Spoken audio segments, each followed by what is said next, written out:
What a beautiful crowd. Thank you. Thank you.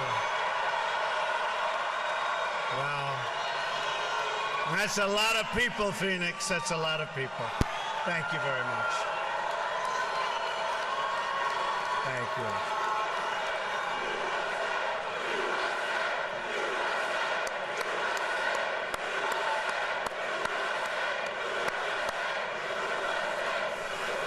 Thank you, Phoenix. I am so glad to be back in Arizona, a state that has a very, very special place in my heart. I love the people of Arizona, and together we are going to win the White House in November. Now, you know, this is where it all began for me. Remember that massive crowd also? So I said, let's go and have some fun tonight. We're going to Arizona, okay? Thank you. This will be a little bit different. This won't be a rally speech per se. Instead, I'm going to deliver a detailed policy address on one of the greatest challenges facing our country today: illegal immigration. I've just landed, having returned from a very important and special meeting with the President of Mexico, a man I like and respect very much, and a man who truly loves his country, Mexico. And by the way, just like I am a man who loves my country, the United States.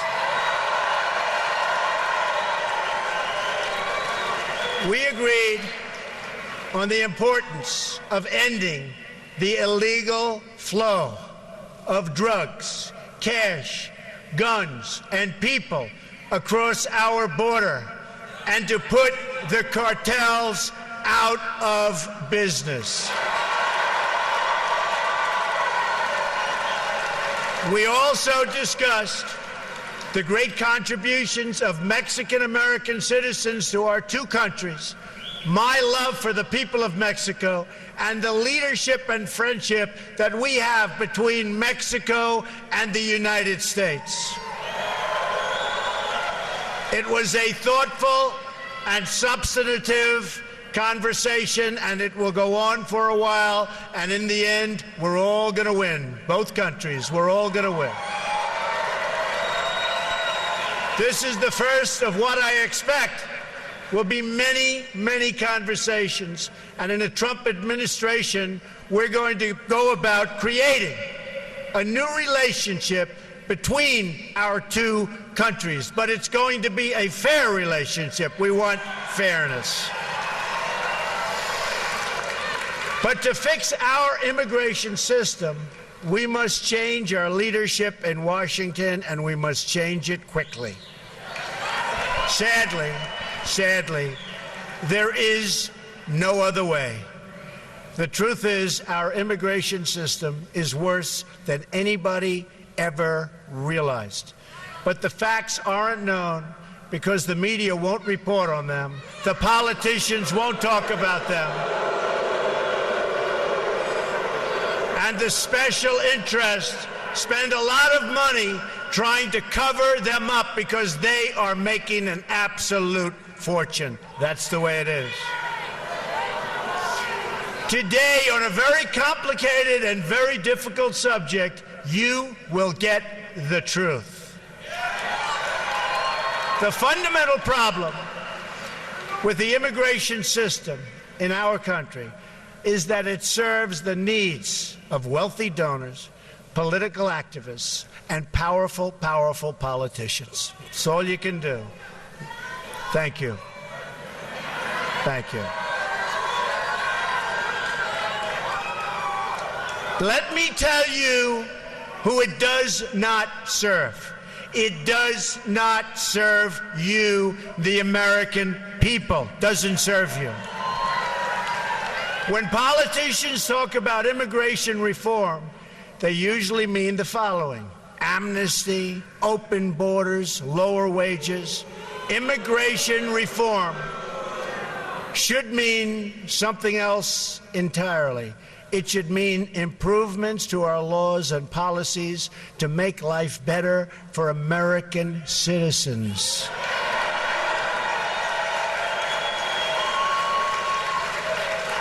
Thank you. But if we're going to make our immigration system work, then we have to be prepared to talk honestly and without fear about these important and very sensitive issues. For instance, we have to listen to the concerns that working people, our forgotten working people, have over the record pace of immigration and its impact on their jobs, wages, housing, schools, tax bills, and general living conditions. These are valid concerns expressed by decent and patriotic citizens from all backgrounds, all over. We also have to be honest about the fact that not everyone who seeks to join our country will be able to successfully assimilate. Sometimes it's just not going to work out.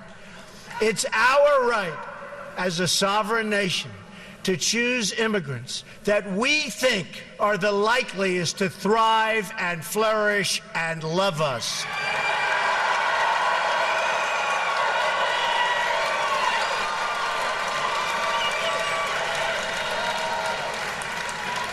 Then there is the issue of security. Countless innocent American lives have been stolen because our politicians have failed in their duty to secure our borders and enforce our laws like they have to be enforced. I have met with many of the great parents who lost their children to sanctuary cities and open borders. So many people, so many people, so sad. They will be joining me on the stage in a little while, and I look forward to introducing. These are amazing, amazing people. Countless Americans who have died in recent years would be alive today if not for the open border policies of this administration and the administration that causes this horrible, horrible thought process. It's called Hillary Clinton.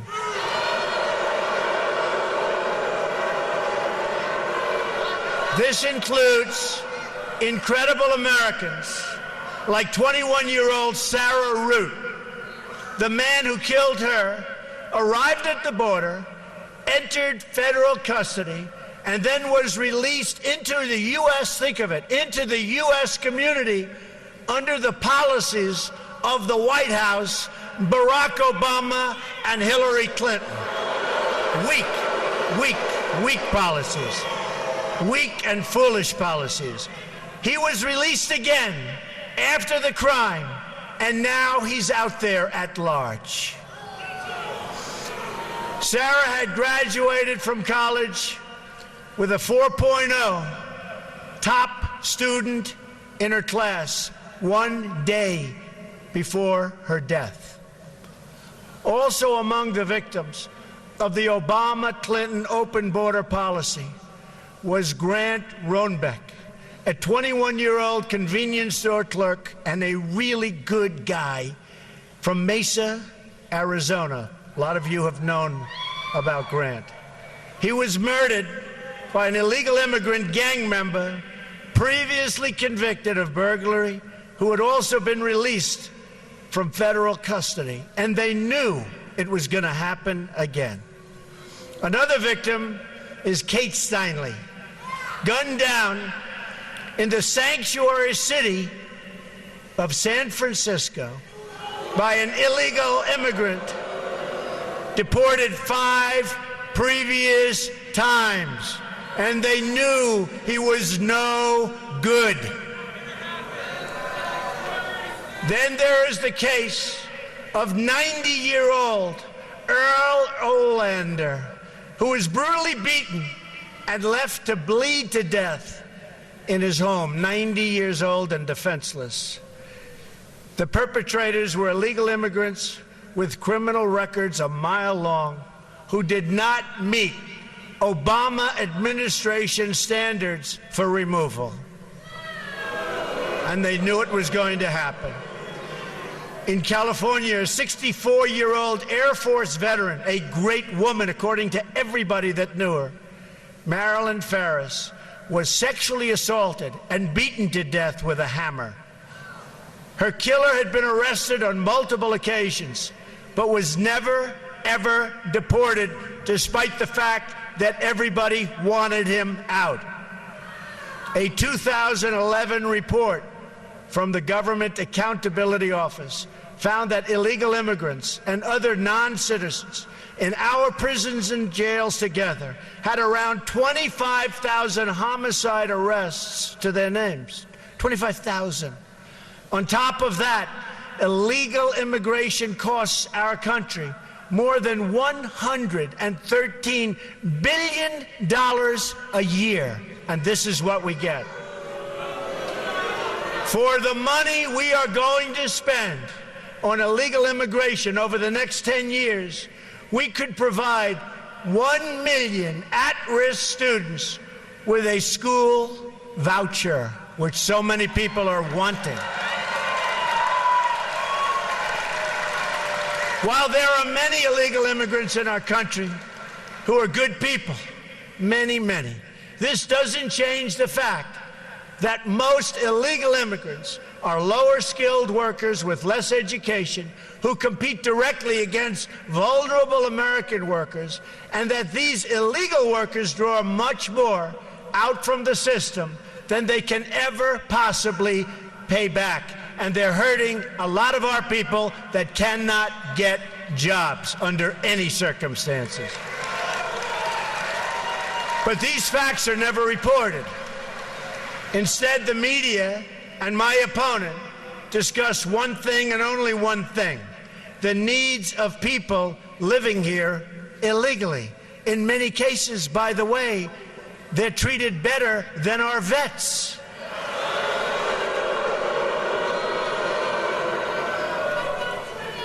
Not going to happen anymore, folks. November 8th, not going to happen anymore.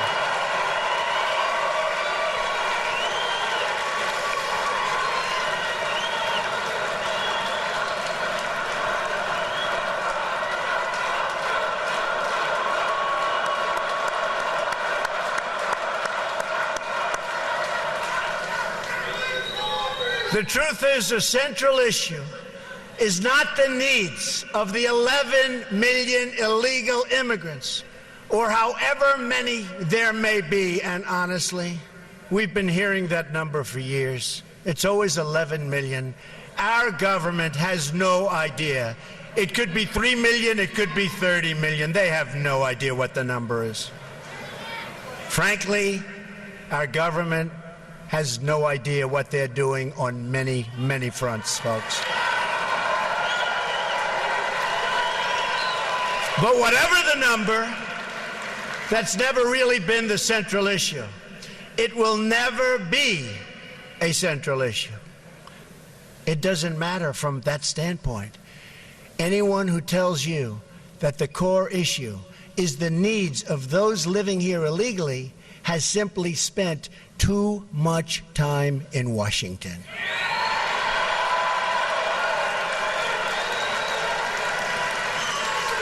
Only the out-of-touch media elites think the biggest problem facing American society, and you know this, this is what they talk about, facing American society today, is that there are 11 million illegal immigrants who don't have legal status.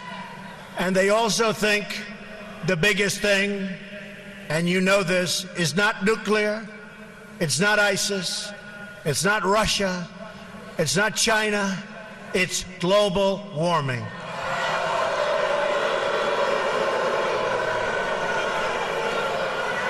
To all the politicians, donors, and special interests, hear these words from me and all of you today. There is only one core issue in the immigration debate, And that issue is the well-being of the American people.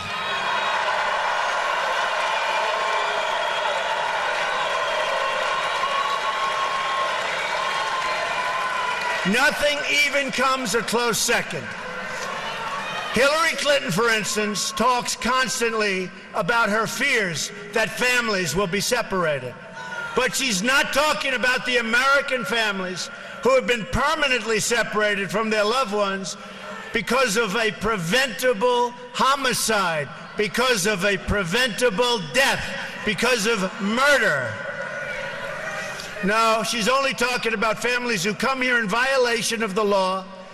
We will treat everyone living or residing in our country with great dignity. So important. We will be fair, just, and compassionate to all. But our greatest compassion must be for our American citizens.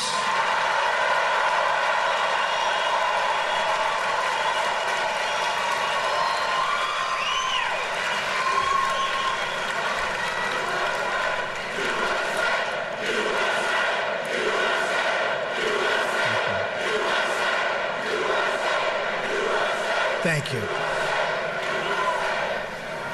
President Obama and Hillary Clinton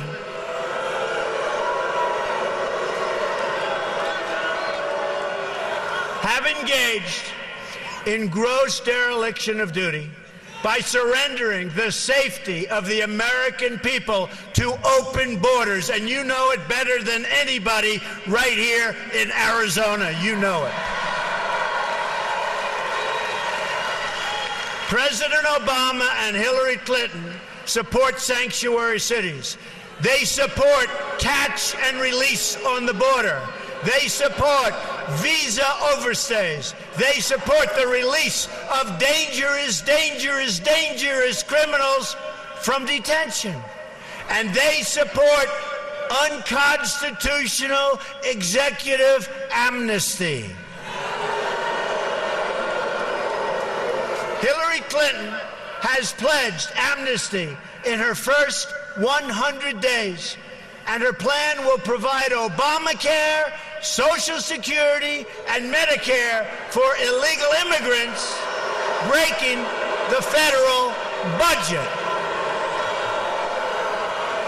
On top of that, she promises uncontrolled, low-skilled immigration that continues to reduce jobs and wages for American workers, and especially for African American and Hispanic workers within our country, our citizens.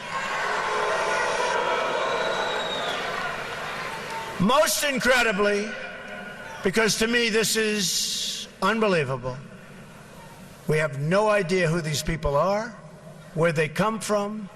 I always say, Trojan horse, watch what's going to happen, folks. It's not going to be pretty. This includes her plan to bring in 620,000 new refugees from Syria and that region over a short period of time. And even yesterday, when you were watching the news, you saw thousands and thousands of people coming in from Syria. What is wrong with our politicians, our leaders, if we can call them that? What the hell are we doing?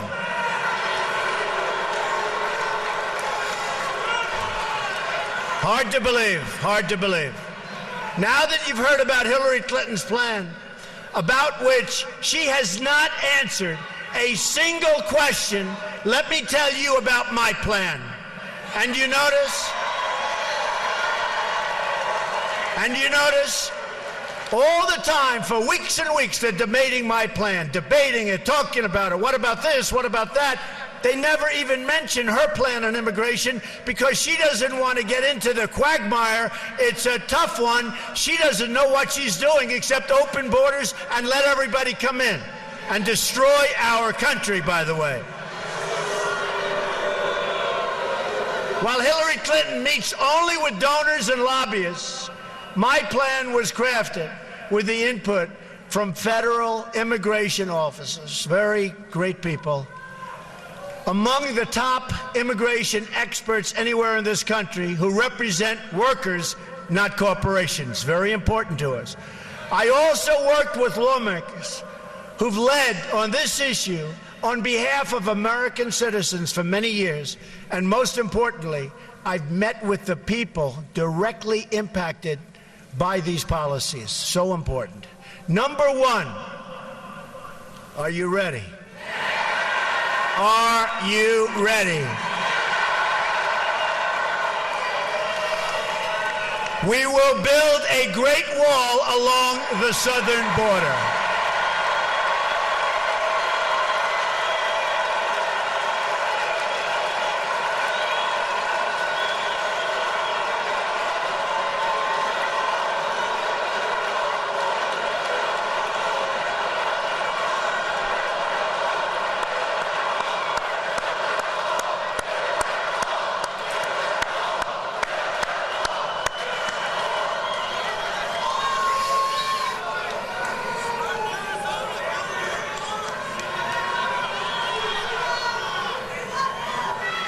And Mexico will pay for the wall. Remember.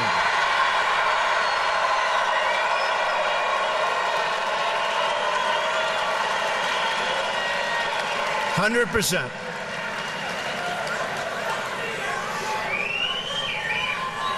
They don't know it yet, but they're going to pay for the wall.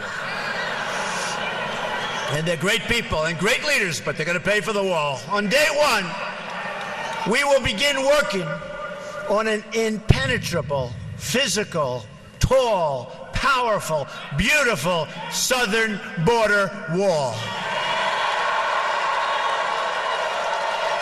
We will use the best technology, including above and below ground sensors, that's the tunnels. Remember that, above and below. Above and below ground sensors, towers, aerial surveillance, and manpower to supplement the wall, find and dislocate tunnels, and keep out criminal cartels. And Mexico, you know that, will work with us. I really believe it. Mexico will work with us. I absolutely believe it.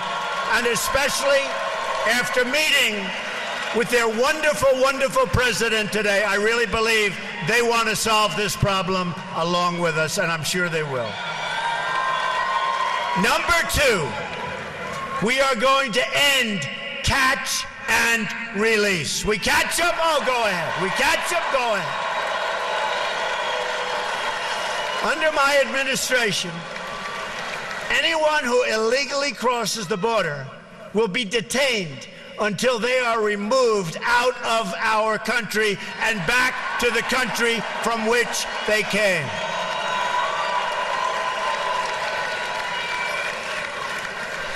And they'll be brought great distances. We're not dropping them right across. They learned that. President Eisenhower, they'd drop them across, right across, and they'd come back and across. Then when they flew them to a long distance, all of a sudden, that was the end. We will take them great distances, but we will take them to the country where they came from, okay? Number three, this is the one I think it's so great. It's hard to believe, people don't even talk about it. Zero tolerance for criminal aliens. Zero.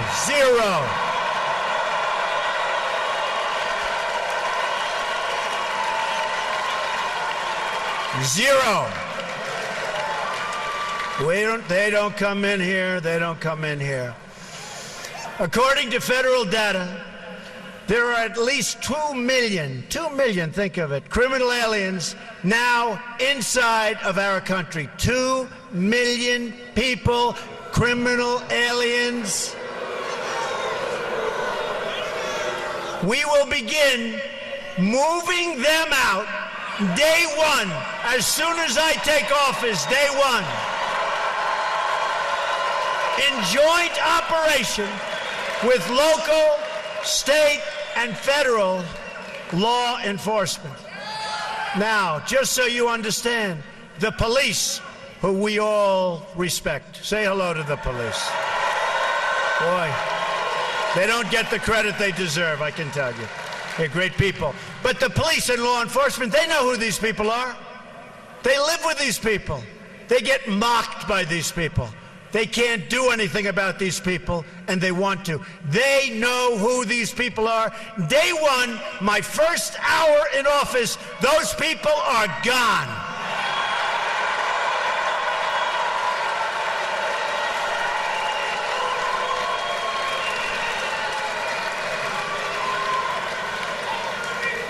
And you can call it deported if you want. The press doesn't like that term. You can call it whatever the hell you want. They're gone. Beyond the 2 million. And there are vast numbers of additional criminal, illegal immigrants who have fled. But their days have run out in this country. The crime will stop. They're going to be gone. It will be over. They're going out fast. Moving forward, we will issue detainers for illegal immigrants who are arrested for any crime whatsoever, and they will be placed into immediate removal proceedings if we even have to do that. We will terminate the Obama administration's deadly, and it is deadly, non-enforcement policies that allow thousands of criminal aliens to freely roam our streets, walk around, do whatever they want to do, crime all over the place. That's over. That's over, folks. That's over.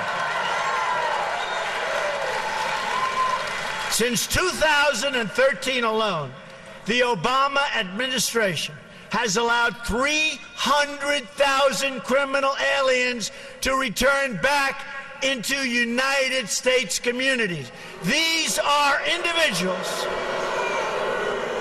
encountered or identified by ICE, but who were not detained or processed for deportation, because it wouldn't have been politically correct. My plan also includes cooperating closely with local jurisdictions to remove criminal aliens immediately. We will restore the highly successful Secure Communities program, good program. We will expand and revitalize the popular 287G partnerships, which will help to identify hundreds of thousands of deportable aliens in local jails that we don't even know about. Both of these programs have been recklessly gutted by this administration, and those were programs that worked. This is yet one more area where we are headed in a totally opposite direction. There's no common sense, there's no brain power in our administration by our leader or our leaders. None, none, none. On my first day in office, I am also going to ask Congress to pass Kate's Law, named for Kate Steinle, to ensure that criminal aliens convicted of illegal reentry receive strong, mandatory minimum sentences. Strong. And then we get them out.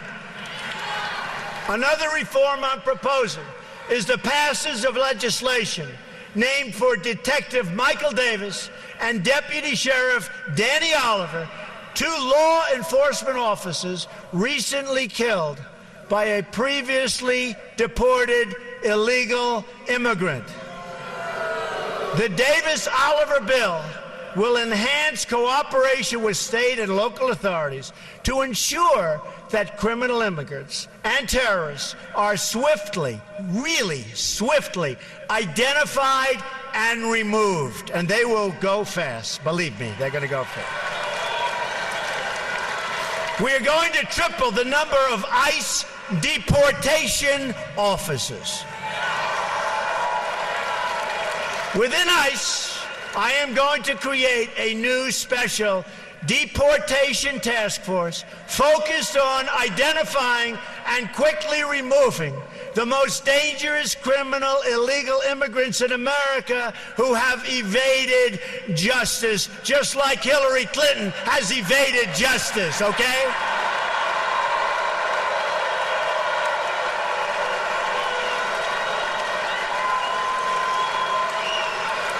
Maybe they'll be able to deport her.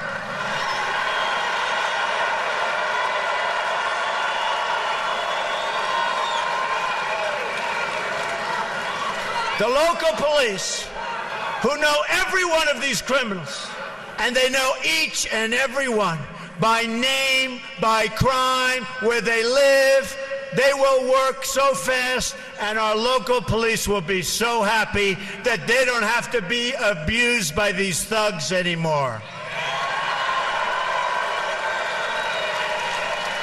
There's no great mystery to it. They've put up with it for years, and now finally, we will turn the tables, and law enforcement and our police will be allowed to clear up this dangerous and threatening mess.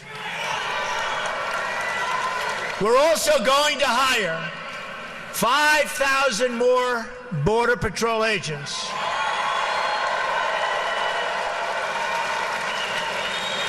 who gave me their endorsement. 16,500 gave me their endorsement. And put more of them on the border instead of behind desks, which is good.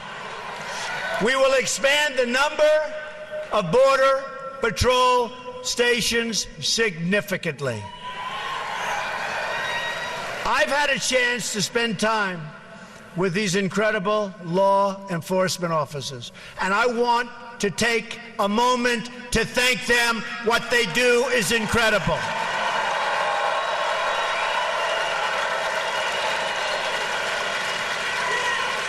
And getting their endorsement means so much to me. More to me, really, than I can say. Means so much. First time they've ever endorsed a presidential candidate. Number 4, block funding for sanctuary cities. We blocked the funding. No more funding.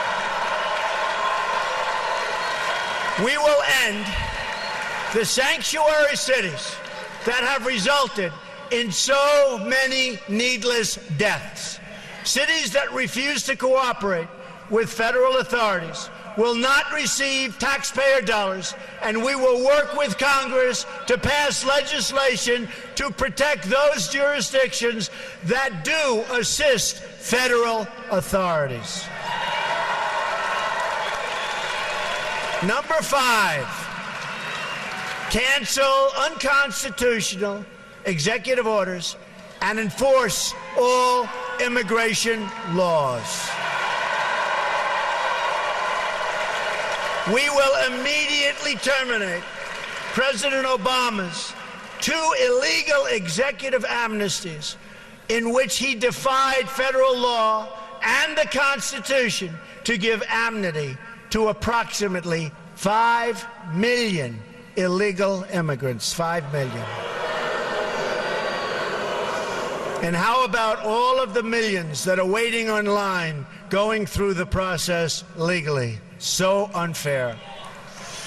Hillary Clinton has pledged to keep both of these illegal amnesty programs, including the 2014 amnesty, which has been blocked by the United States Supreme Court. Great. Clinton has also pledged to add a 3rd executive amnesty. And by the way, folks, she will be a disaster for our country, a disaster. In so many other ways. And don't forget the Supreme Court of the United States. Don't forget that when you go to vote on November 8th. And don't forget your Second Amendment. And don't forget the repeal and replacement of Obamacare.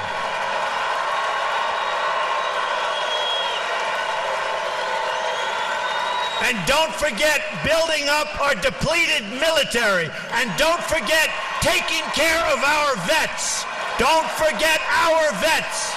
They have been forgotten. Clinton's plan would trigger a constitutional crisis unlike almost anything we have ever seen before.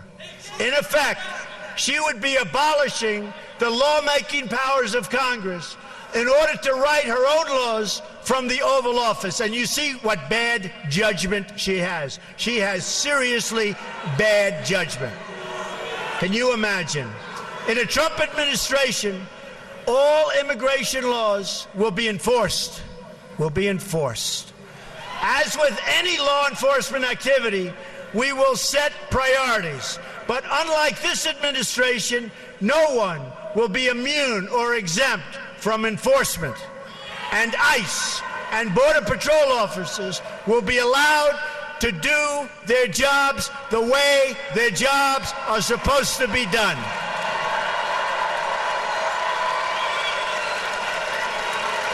Anyone who has entered the United States illegally is subject to deportation.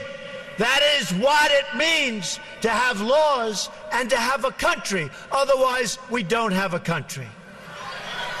Our enforcement priorities will include removing criminals, gang members, security threats, visa overstays, public charges, that is, those relying on public welfare or straining the safety net, along with millions of recent illegal arrivals and overstays who've come here under this current corrupt administration.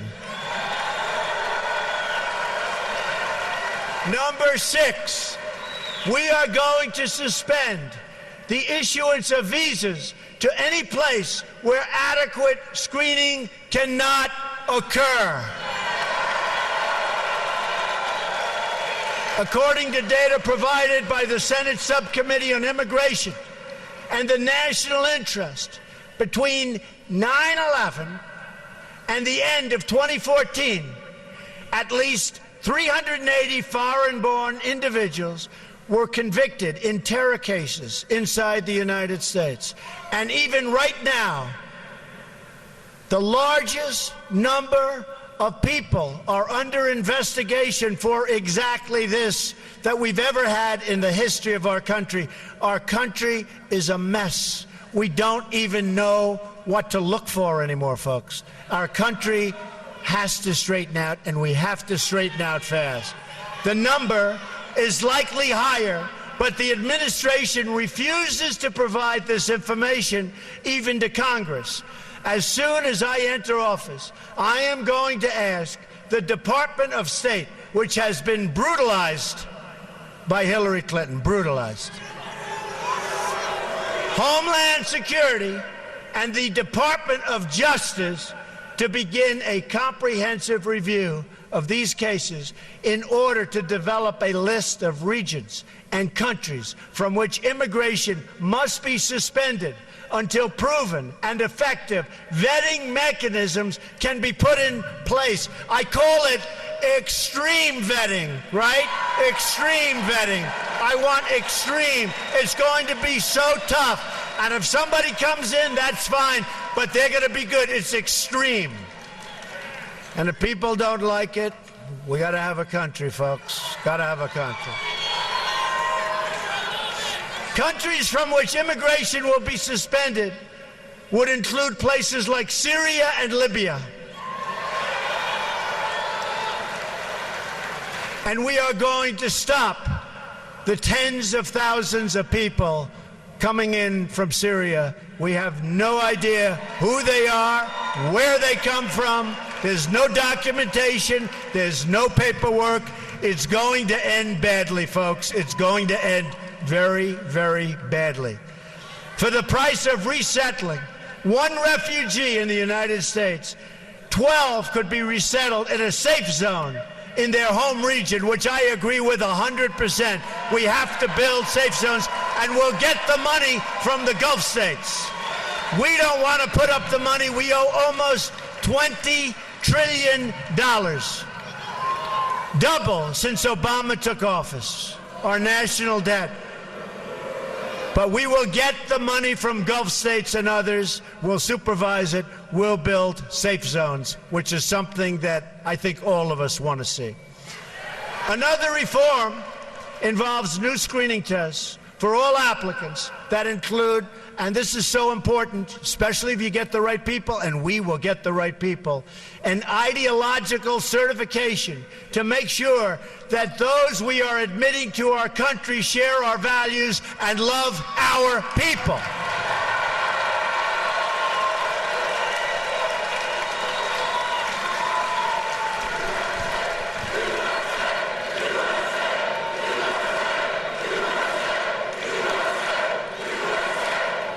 Thank you. We're very proud of our country, aren't we? Really? With all it's going through, we're very proud of our country. For instance, in the last 5 years, we've admitted nearly 100,000 immigrants from Iraq and Afghanistan.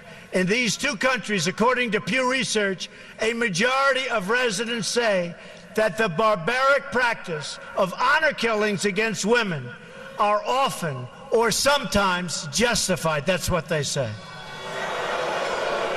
That's what they say. They're justified, right? And we're admitting them to our country.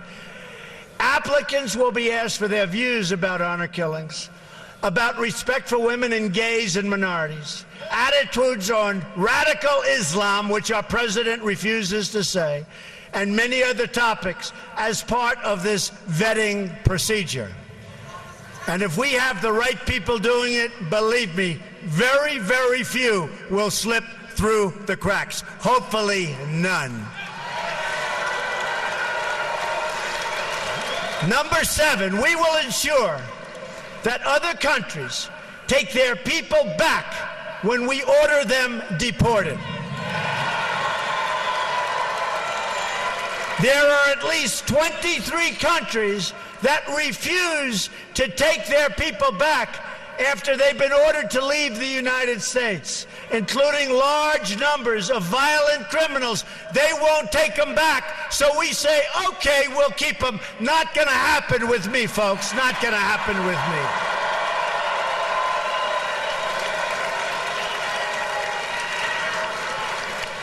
Due to a Supreme Court decision, if these violent offenders cannot be sent home, our law enforcement officers have to release them into your communities. And by the way, the results are horrific, horrific. There are often terrible consequences, such as Casey Chadwick's tragic death in Connecticut just last year. Yet, despite the existence of a law that commands the Secretary of State to stop issuing visas to these countries, Secretary Hillary Clinton ignored this law and refused to use this powerful tool to bring nations into compliance, and they would comply if we would act properly. In other words, if we had leaders that knew what they were doing, which we don't. The result of her misconduct was the release of thousands and thousands of dangerous criminal aliens who should have been sent home to their countries. Instead, we have them all over the place. Probably a couple in this room, as a matter of fact. But I hope not. According to a report from the Boston Globe, from the year 2008 through 2014, nearly 13,000 criminal aliens were released back into U.S. communities because their home countries would not, under any circumstances, take them back. Hard to believe. With the power we have, hard to believe. We're like the big bully that keeps getting beat up. Do you ever see that? The big bully that keeps getting beat up. These 13,000 releases occurred on Hillary Clinton's watch. She had the power and the duty to stop it cold, and she decided she would not do it. And Arizona knows better than most exactly what I'm talking about. Those released include individuals convicted of killings, sexual assaults, and some of the most heinous crimes imaginable.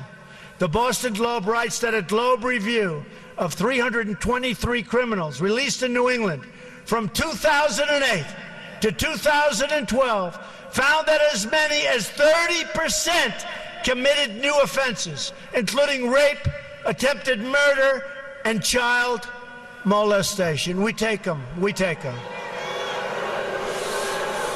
Number 8, we will finally complete the biometric entry-exit visa tracking system, which we need desperately. For years, Congress has required biometric entry-exit visa tracking systems, but it has never been completed. The politicians are all talk, no action, never happens, never happens. Hillary Clinton, all talk. Unfortunately, when there is action, it's always the wrong decision. Do you ever notice? In my administration, we will ensure that this system is in place. And I will tell you, it will be on land, it will be on sea, it will be in air. We will have a proper tracking system. Approximately half of new illegal immigrants came on temporary visas and then never, ever left. Why should they? Nobody's telling them to leave. Stay as long as you want.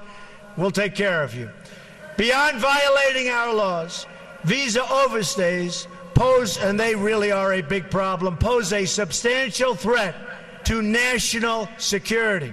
The 9/11 Commission said that this tracking system should be a high priority and would have assisted law enforcement and intelligence officials in August and September 2001 in conducting a search for 2 of the 9/11 hijackers that were in the United States on expired visas. And you know what that would have meant.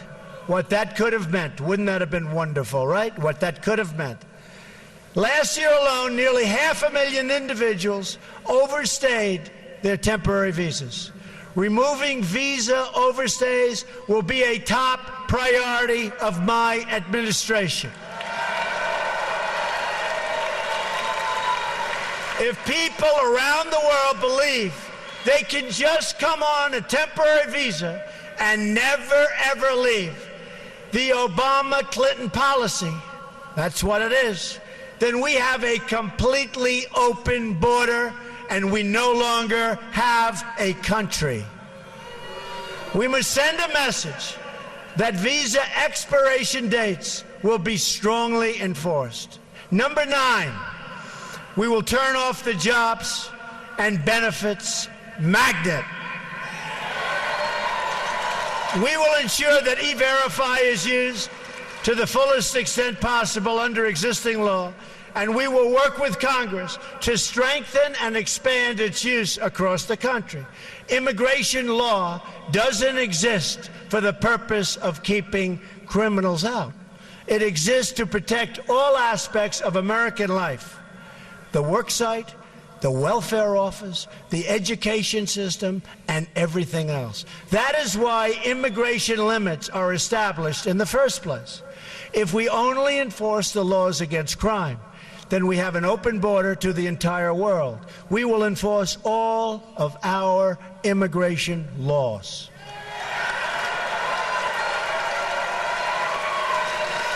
And the same goes for government benefits. The Center for Immigration Studies estimates that 62% of households headed by illegal immigrants use some form of cash or non-cash welfare programs like food stamps or housing assistance. Tremendous costs, by the way, to our country, tremendous costs. This directly violates the federal public charge law designed to protect the United States Treasury. Those who abuse our welfare system will be priorities for immediate removal.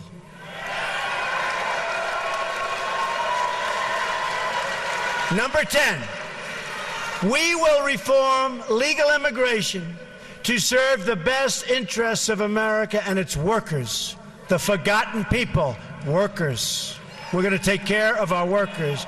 And by the way, we're going to make great trade deals. We're going to renegotiate trade deals. We're going to bring our jobs back home. We're going to bring our jobs back home.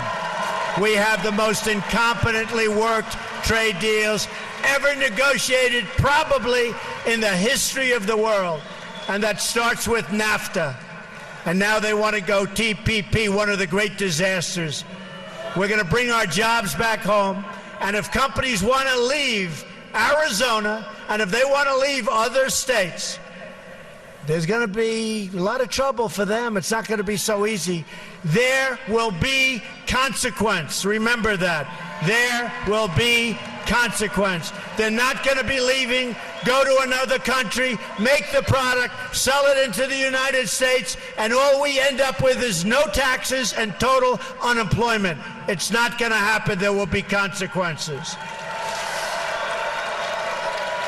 We've admitted 59 million immigrants to the United States between 1965 and 2015. Many of these arrivals have greatly enriched our country, so true. But we now have an obligation to them and to their children to control future immigration, as we have following, if you think, previous immigration waves. We've had some big waves. And tremendously positive things have happened. Incredible things have happened. To ensure assimilation, we want to ensure that it works. Assimilation, an important word. Integration and upward mobility.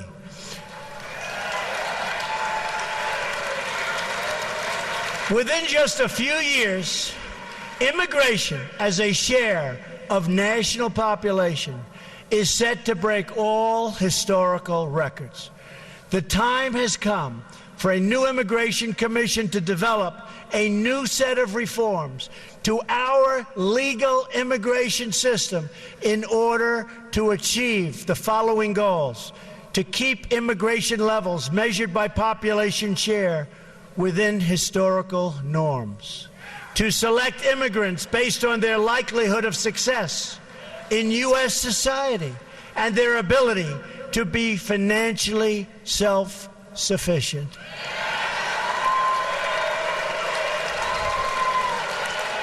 We take anybody. Come on in, anybody. Just come on in. Not anymore. You know, folks, it's called a two-way street. It is a two-way street, right? We need a system that serves our needs, not the needs of others. Remember, under a Trump administration, it's called America First. Remember that.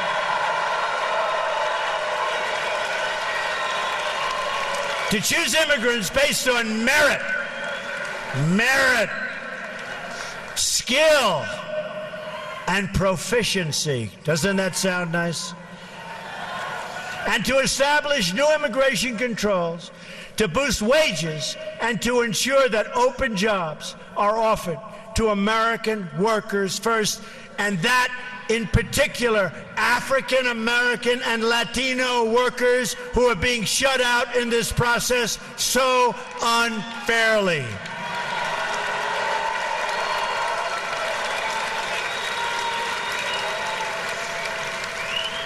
And Hillary Clinton is going to do nothing for the African American worker, the Latino worker. She's going to do nothing.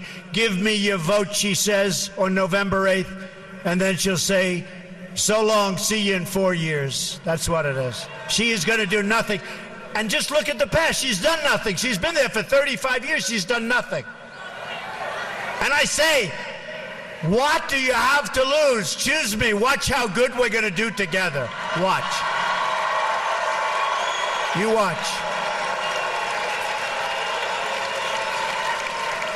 We want people to come into our country, but they have to come into our country legally and properly vetted and in a manner that serves the national interest.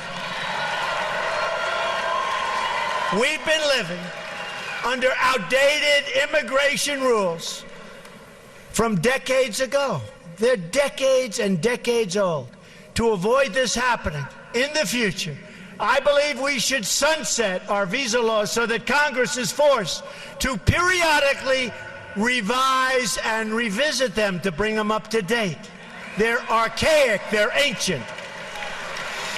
We wouldn't put our entire federal budget on autopilot for decades, so why should we do the same for the very, very complex subject of immigration? So let's now talk about the big picture.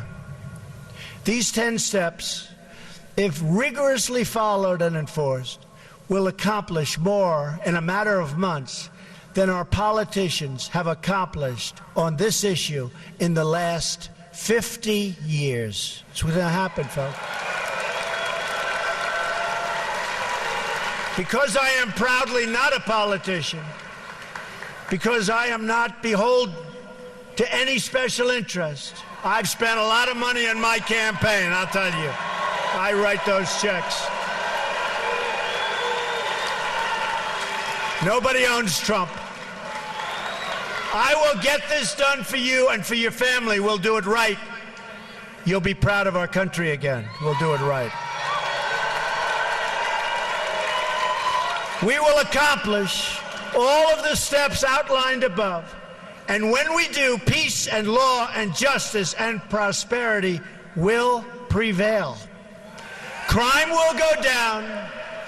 Border crossings will plummet. Gangs will disappear, and the gangs are all over the place. And welfare use will decrease.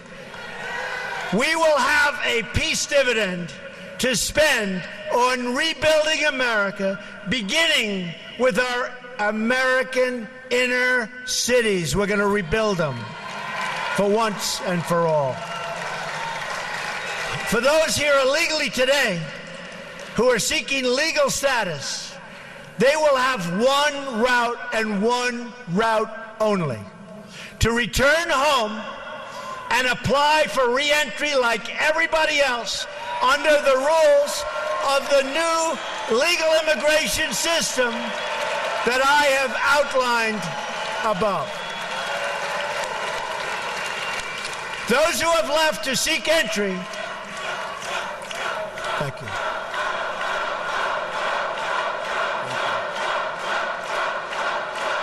Thank you. Thank you.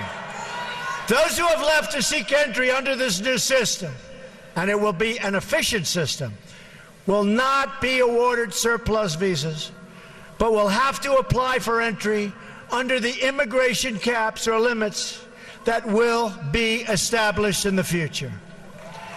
We will break the cycle of amnesty and illegal immigration. We will break the cycle. There will be no amnesty. Our message to the world will be this: you cannot obtain legal status or become a citizen of the United States by illegally entering our country. Can't do it.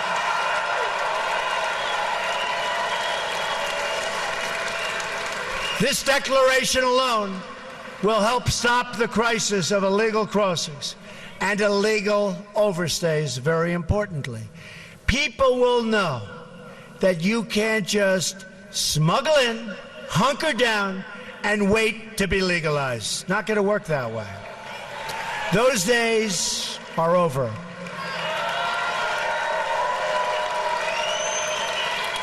Importantly, in several years, when we have accomplished all of our enforcement and deportation goals and truly ended illegal immigration for good, including the construction of a great wall which we will have built in record time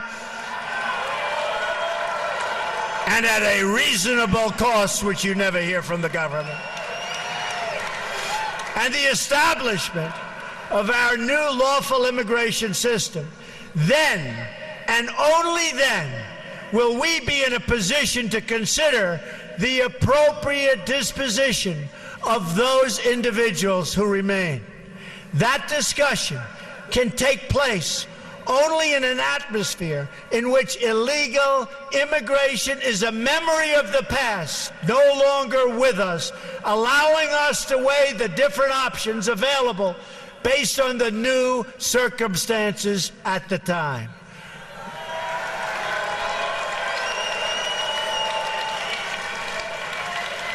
Right now, however, we are in the middle of a jobs crisis, a border crisis, and a terrorism crisis like never before. All energies of the federal government and the legislative process must now be focused on immigration security. That is the only conversation we should be having at this time. Immigration security. Cut it off. Whether it's dangerous materials being smuggled across the border, terrorists entering on visas, or Americans losing their jobs to foreign workers. These are the problems we must now focus on fixing, and the media needs to begin demanding to hear Hillary Clinton's answer on how her policies will affect Americans and their security.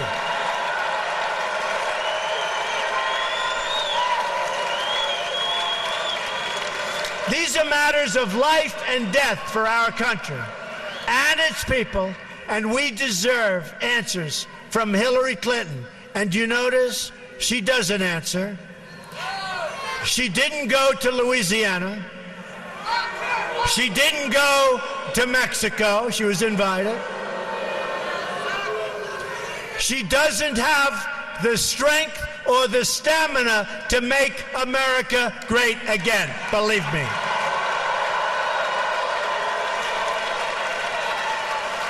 What we do know, despite the lack of media curiosity, is that Hillary Clinton promises a radical amnesty combined with a radical reduction in immigration enforcement. Just ask the Border Patrol about Hillary Clinton.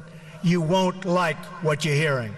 The result will be millions more illegal immigrants, thousands of more violent, horrible crimes, and total chaos and lawlessness. That's what's going to happen as sure as you're standing there. This election, and I believe this, is our last chance to secure the border, stop illegal immigration, and reform our laws to make your life better. I really believe this is it. This is our last time. November 8th. November 8th. You got to get out and vote on November 8th. It's our last chance. It's our last chance. And that includes Supreme Court justices and Second Amendment. Remember that. So I want to remind everyone what we're fighting for and who we are fighting for. I am going to ask, these are really special people that I've gotten to know. I'm going to ask all of the angel moms to come join me on the stage right now. These are amazing women.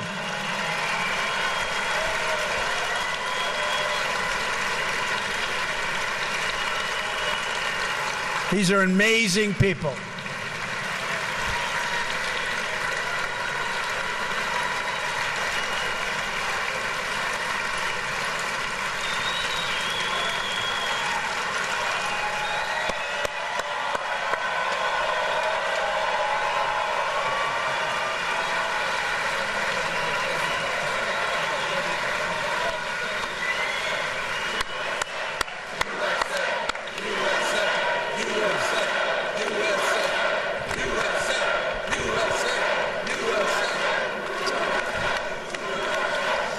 I've become friends with so many, but Jameel Shaw, incredible guy, lost his son so violently.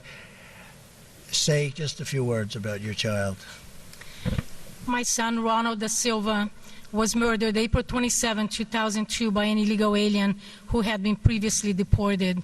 And what makes me so outrageous is that we came here legally.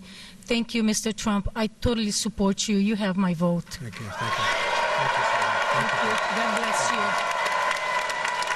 You know what? Name your child and come right by. Go ahead. Laura Wilkerson, and my son was Joshua Wilkerson. He was murdered by an illegal in 2010, and I personally support Mr. Trump for our next president. My name is Ruth Johnston Martin. My husband was shot by an illegal alien. He fought the good fight, but he took his last breath in 2002, and I support this man who's going to change this country for the better. God bless you.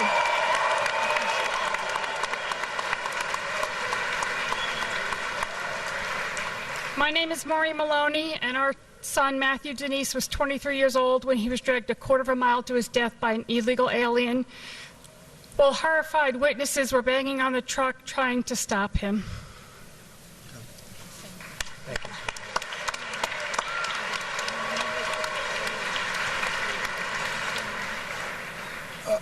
Our son Matthew Denise, if Donald Trump were president in 2011, our son Matthew Denise and other Americans would be alive today.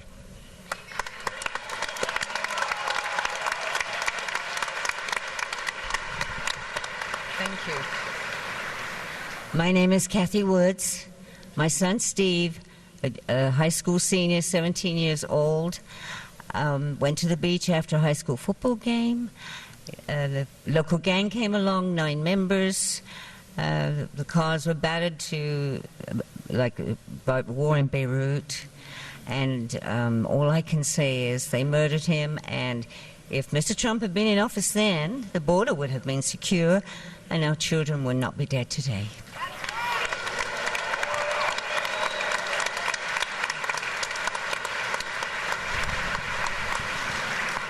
Hi, my name is Brenda Sparks, and my son is named Eric Zepeda.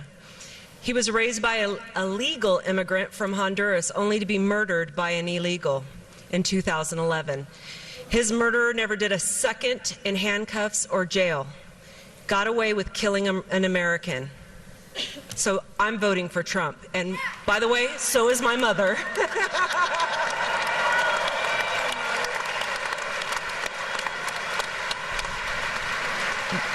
My name is Dee Engle. My cousin Rebecca Ann Johnston, known as Becky, was murdered on January the 1st, 1989 in North Little Rock, Arkansas. Thank you. And if you don't vote Trump, we won't have a country. Trump all the way.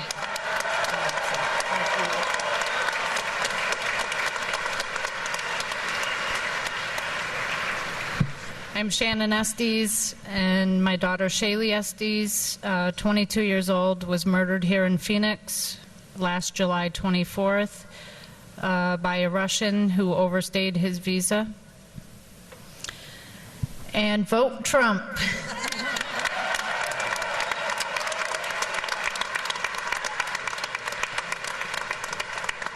I'm Mary Ann Mendoza, the mother of Sergeant Brandon Mendoza, who was killed in a violent head-on collision May 12, 2014 in Mesa. Thank you. And I want to thank Phoenix for the support you've always given me. And I want to tell you what, I'm supporting the man who is the only man who's going to save our country and what we are going to be leaving our children.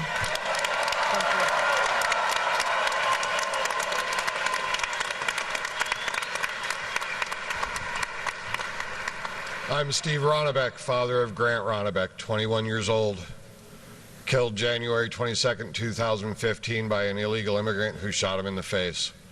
I truly believe that Mr. Trump is going to change things. He's going to fight for my family, and he's going to fight for America.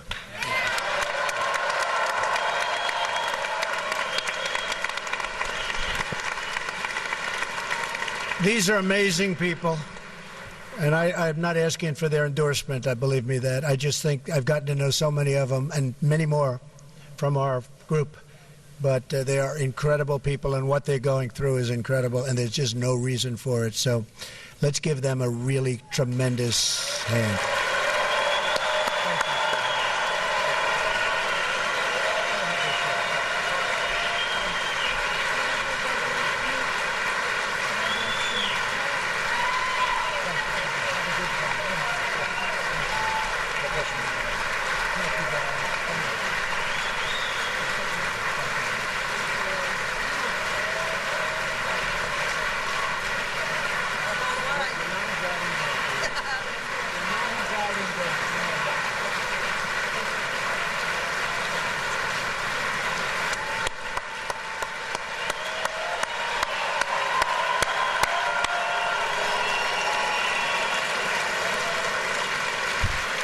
That's tough stuff, I will tell you. That is tough stuff. Incredible people. So now is the time for these voices to be heard. Now is the time for the media to begin asking questions on their behalf. Now is the time for all of us as one country, Democrat, Republican, liberal, conservative, to band together to deliver justice and safety and security for all Americans. Let's fix this horrible, horrible problem. It can be fixed quickly. Let's secure our border. Let's stop the drugs and the crime from pouring into our country. Let's protect our Social Security and Medicare. Let's get unemployed Americans off the welfare and back to work in their own country. This has been an incredible evening. We're going to remember this evening. November 8th, we have to get everybody, this is such an important state. November 8th, we have to get everybody to go out and vote. We're going to bring, thank you, thank you. We're going to take our country back, folks. This is a movement. We're going to take our country back. Thank you.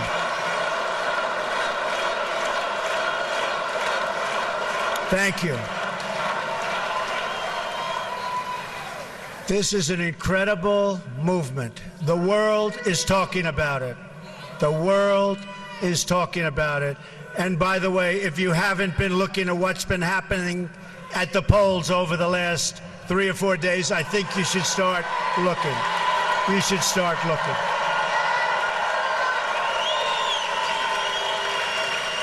Together we can save American lives, American jobs, and American futures. Together, we can save America itself. Join me in this mission. We're going to make America great again. Thank you. I love you. Thank you. God bless you, everybody. God bless you. God bless you.